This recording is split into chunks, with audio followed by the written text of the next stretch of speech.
Hello everyone, welcome back to Nomo Studio. So in this video ay magsasagot po tayo ng 5-item word problems na ito. So let's start with question number 1. A farmer has a rectangular field that is 50 meters longer than it is wide. If the field's width is 30 meters, what is its area? Feel free to pause the video. Alam po natin para makuha natin yung area of a rectangle, simply multiply length by its width. So mas maganda, i-draw po muna natin yung ating rectangular field. Sabi po dito sa problem, a rectangular field that is 50 meters longer than it is wide. So ibig sabihin po nitong 50 meters longer, yan po yung length. So ibig sabihin yung ating length is 50 meters longer than it is wide. So kung width natin is 30 meters, yung ating length pala is simply 80 meters. Kasi nga, 50 meters longer yung ating length kaysa kay width. Sabi nga dito, di ba, if the field's width is 30 meters, our length is 50 meters longer. So that is 80 meters yung length natin. And to solve for the area, of course, simply multiply length, which is 80 meters, by its width, 30 meters. So our area is simply 2,400 square meters. So that is letter B. So now let's proceed with question number 2. A train travels 60 kilometers per hour. How far will it travel in 3.5 hours?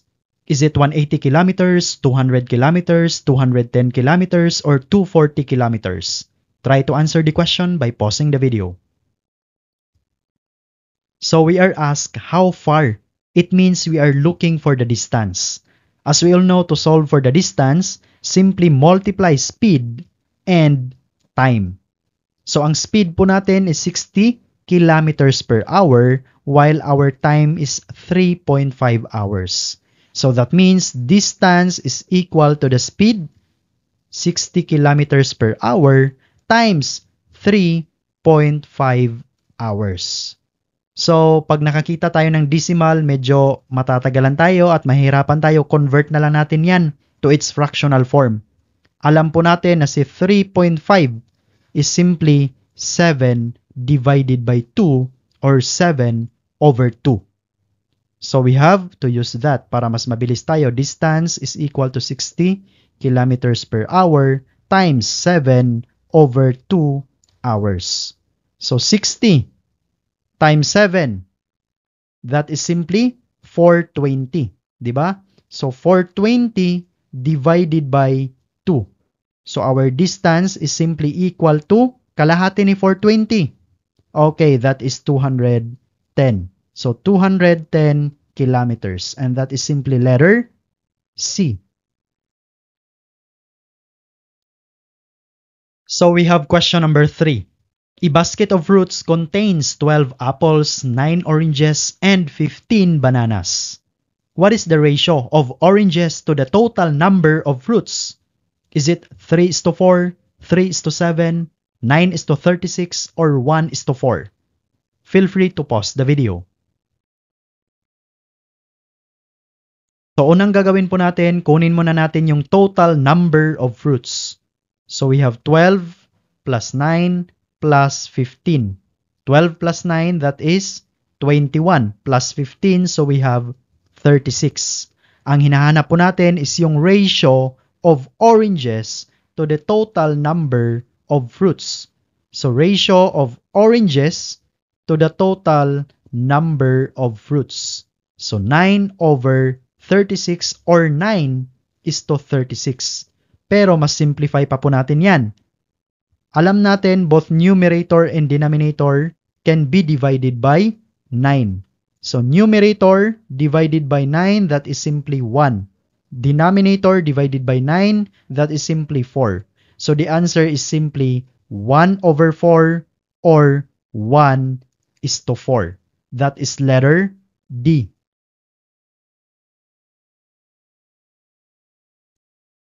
So next, we have question number 4. a car rental company charges 1,200 Philippine peso per day plus 8 Philippine peso per kilometer traveled. If a customer drove 150 kilometers in one day, how much will they pay?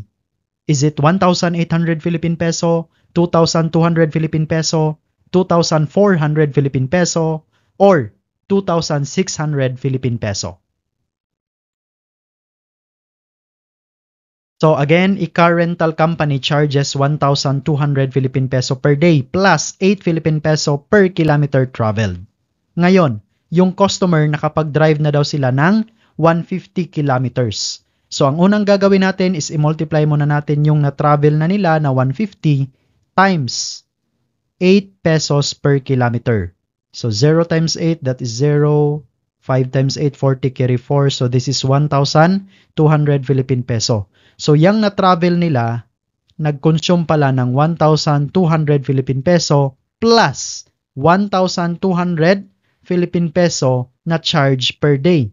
So a total of 2,400 Philippine peso. That is letter C.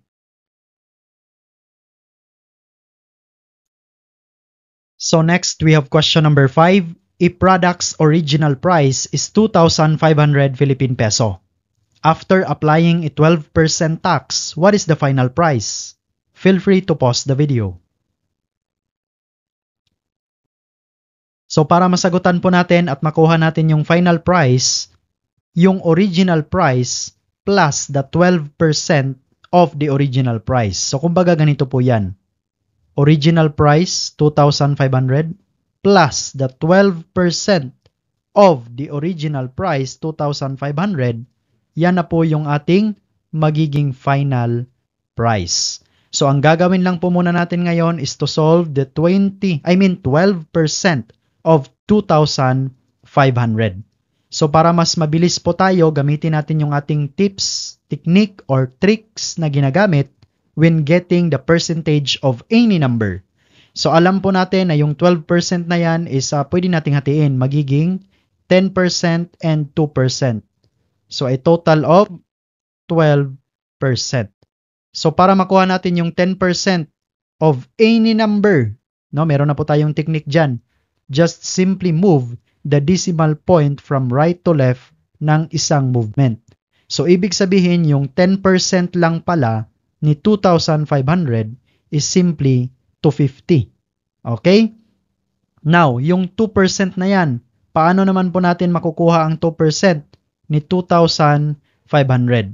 So para mabilis po tayo, kunin lang po muna natin yung 1% ni 2,500 kasi pwede pa nating mahati si 2% eh. Pwede nating i-breakdown 1% at saka 1%. So ang unang gagawin, kunin muna natin ang 1% ni 2,500. At para makuha po natin, simply move 2 decimal places from right to left, no? 2 decimal places. So we have 1, 2. So it means the 1%, no? Yung 1% pala of 2,500 is simply 25. Since ang kailangan natin 2%, ibig sabihin dalawang tigwa 1%. So a total of 50. So ang itotal po natin ngayon is ito na, 250 and 50. So it means the 12% of 2,500 is simply 300. So it means simply add 2,500 and 300. And we have a total of 2,800. Yan na po yung ating final price. And that is letter C.